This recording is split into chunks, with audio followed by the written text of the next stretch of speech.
క్రీస్తునందున్న ప్రియులకు ప్రేమతో వందనాలు తెలియజేయుచున్నాను.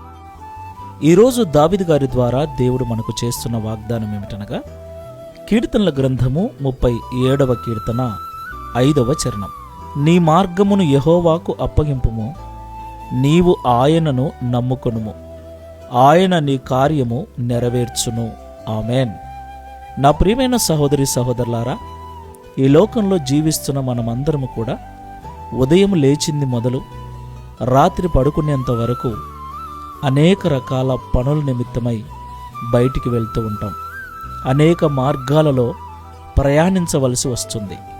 మనకు తెలుసు, మన చుట్టూ జీవిస్తున్న వారిలో ఎంతోమంది పని కొరకు బయటికి వెళ్ళిన వారు, ఉద్యోగము కొరకు, వ్యాపారం కొరకు ఇంటి నుండి బయటికి వెళ్ళిన వారు రోడ్డు ప్రమాదాలలో మరణించి శవాలుగా ఇంటికి చేర